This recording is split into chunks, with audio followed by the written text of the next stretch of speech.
Sunday, আর Sunday মানেই ফান্ডে। আর Sunday বলেই সবাই বাড়িতে, কিন্তু রিমোট চলছে অনলাইন ক্লাস। আর যেহেতু স্যারের শরীরটা একটু ডাউন তাই। আর এইদিকে রিউ খাচ্ছে কর্নফ্লেক্স। আর রিউর কর্নফ্লেক্স খাওয়া হলে আমরা বানাবো, এইখানে আবার দিদি জল ফেলে রেখে দিয়েছে, আমি এক্ষুনি স্লিপ করে পড়ে যেতাম।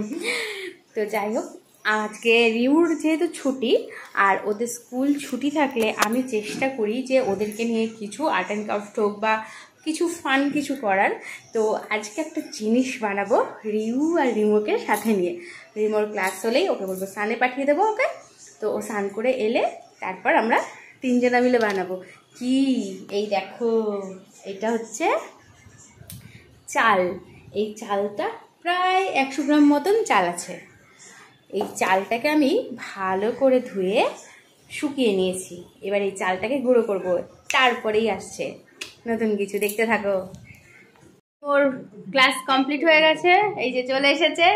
এইবার আমরা সবাই মিলে বানাবো সেই জিনিসটা। তো চলো কিভাবে বানাচ্ছি তোমাদের সাথে শেয়ার করি।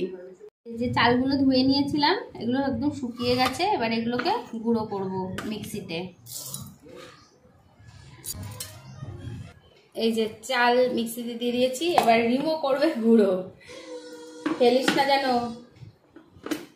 দেখ পারবি তো। এই চালটাকে চেলে নি যতটা হয়েছে।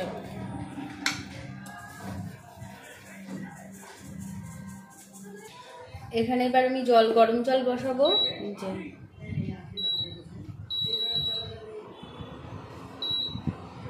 আর এবার আমি এই সাবানের এটা সোপ বেসটা কেটে নেব।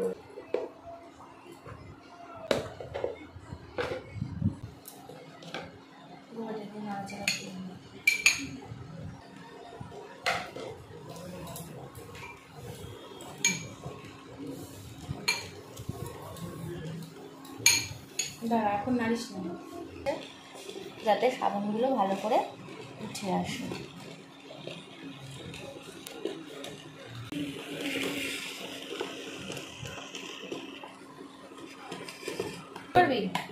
আমি নাড়াচ্ছি, তুমি দাও। আমি যে সোপ বেসটা ব্যবহার করছি এখানে, এই সোপ বেসটা আমি অনলাইন থেকে নিয়েছি। তোমরা এটা ফ্লিপকার্ট, অ্যামাজন সব জায়গাতেই পেয়ে যাবে। আর এই সোপ বেসের মধ্যে দিয়ে দিলাম চালের গুঁড়ো, তারপরে দিচ্ছি 1 চামচ ফুল, একদম 1 চামচ ভর্তি অ্যালোভেরা জেল। তোমাদের যদি বাড়িতে অ্যালোভেরা গাছ থাকে তাহলে অ্যালোভেরার ওই কাঠটা নিয়েও দিতে পারো। আর এখানে দিচ্ছি 2টো এভিয়ন মানে ভিটামিন ই ক্যাপসুল।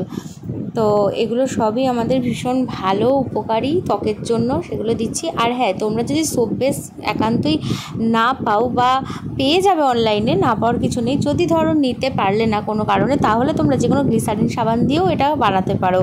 আর হ্যাঁ, যেহেতু এই সোপ বেসটাতে অনেক কিছু আমরা মিক্স করছি আর গ্লিসারিন টাইপের হয়, তো সেই জন্য এটাকে ডাইরেক্ট একদম হিটে দেবে না, আগুনে বসাবে না, যে কোনো একটা পাত্রে গরম জল করে তারপরেই কিন্তু দেবে। এবার আমার এটা রেডি হয়ে গেছে, আমি এই মোল্ডের মধ্যে ঢেলে নিচ্ছি। ঢেলে এবার এটাকে আমি ঠান্ডা করার জন্য রেখে দেবো। এটা ফ্রিজে রাখার দরকার নেই, বাইরে রাখলেই জমে যাবে। এটা একটা, এই দেখো, এই দেখো, এই দেখো। আর এই একটা, এই যে। এইবার এইগুলো মেখে দেখতে হবে কেমন ফেনা হচ্ছে।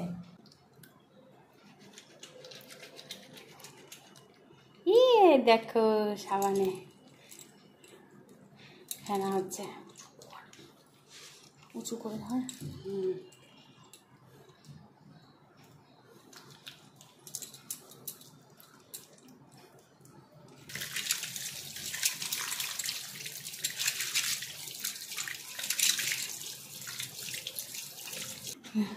পরিষ্কার হয়ে গেছে।